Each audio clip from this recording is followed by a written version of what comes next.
샬롬 한승교회 김정호 목사입니다. 4월 21일 한마음 아침 묵상을 시작합니다. 오늘도 말씀이 여러분의 등불이 되는 하루가 되시기를 축복합니다. 몸에 상처가 나면 처음에는 피가 나고 아픕니다. 소독하고 약을 바르면 시간이 지나면서 아물기 시작합니다.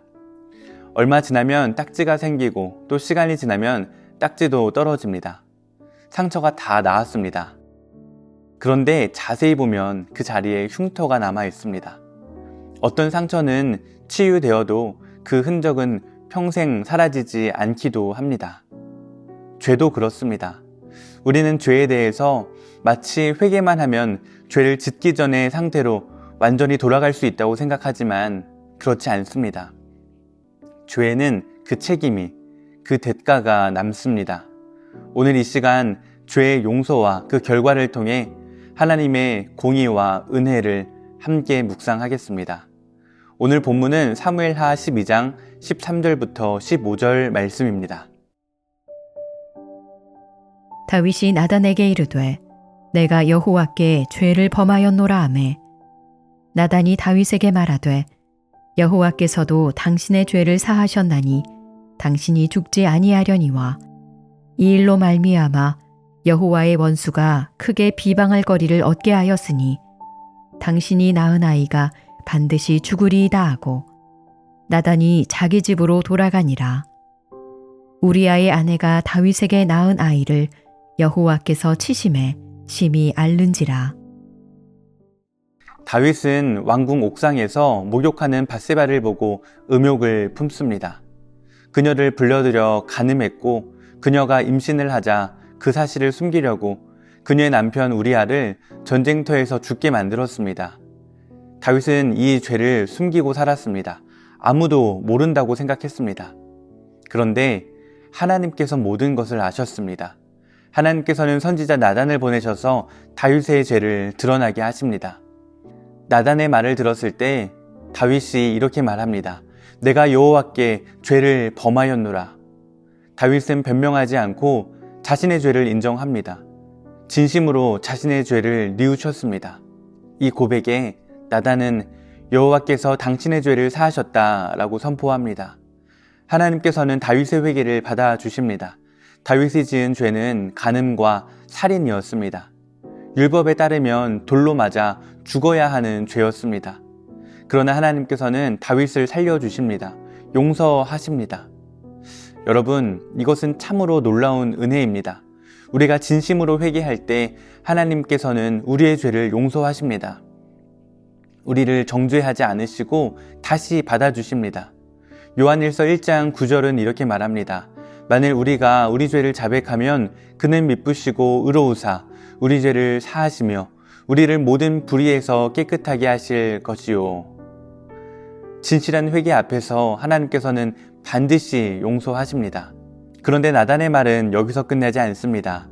이 일로 말미암아 여호와의 원수가 크게 비방할 거리를 얻게 하였으니 당신이 낳은 아이가 반드시 죽을 것이다. 여러분, 죄는 용서받았습니다. 다윗은 죽지 않을 것입니다. 그러나 죄의 결과는 여전히 남아 있습니다. 이것이 죄의 무서운 점입니다. 용서는 받을 수 있지만 죄가 가져온 결과까지 다 없어지지는 않습니다. 죄를 짓고 회개하면 하나님께서 용서하십니다. 그러나 그 죄로 인해 상처받은 사람들, 깨어진 관계, 잃어버린 신뢰, 이런 것들은 쉽게 회복되지 않습니다. 다윗은 용서받았지만 아이의 죽음을 막을 수는 없었습니다. 다윗은 금식하며 기도했습니다. 밤새도록 땅에 엎드려 아이의 생명을 구해달라고 간구했습니다. 그러나 아이는 결국 죽었습니다. 다윗은 평생 이 일을 기억하며 살았을 것입니다. 죄를 가볍게 여긴 대가가 얼마나 큰지 뼈저리게 느꼈을 것입니다. 여러분, 죄를 가볍게 여기지 마십시오. 나중에 회개하면 되지 라고 생각하지 마십시오. 하나님께서는 우리의 회개를 받으시고 용서하십니다. 이것은 확실합니다. 그러나 죄가 가져온 결과가 없어지지는 않습니다. 우리가 분노를 참지 못하고 상처를 주었다면 나중에 사과하고 용서받을 수 있습니다. 하지만 그로 인해 받은 상처는 쉽게 아물지 않습니다. 한번 깨진 신뢰를 회복하는 데는 오랜 시간이 걸립니다. 갈라디아서 6장 7절은 이렇게 말합니다. 사람이 무엇으로 심든지 그대로 거두리라. 아멘.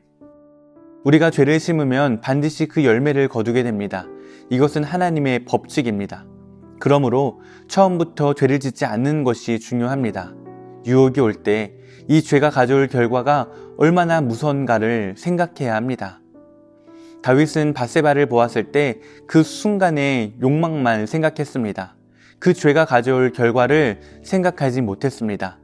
만약 다윗이 이 죄의 결과를 미리 알았다면, 자신의 아이가 죽을 것을 알았다면, 자신의 가정이 무너질 것을 알았다면 그 죄를 지었겠습니까?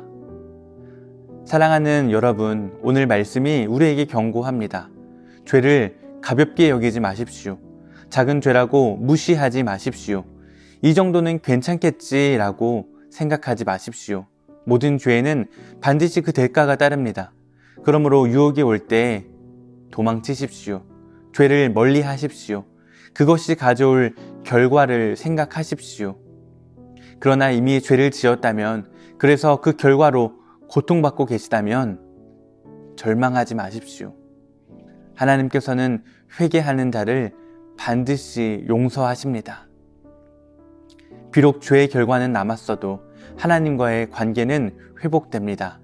그리고 하나님께서는 그 고통 가운데에서도 우리와 함께 하십니다. 그러니 이제는 거룩한 삶을 살기로, 날마다 깨어서 죄를 멀리하고 하나님이 기뻐하시는 삶을 살기로 결단하십시오. 그래서 오늘도 죄를 멀리하며 거룩하게 살아가고 하나님의 이름을 높이는 삶을 사는 우리 모두가 되기를 소망합니다. 사랑의 하나님, 오늘 말씀을 통해 죄의 무거움과 하나님의 공의를 깨닫게 하시니 감사합니다. 주님을 경외하며 거룩함을 추구하는 삶을 살게 하시고 죄를 가볍게 여기지 않고 죄에서 멀리하는 지혜를 주시옵소서. 예수님의 이름으로 기도드립니다. 아멘.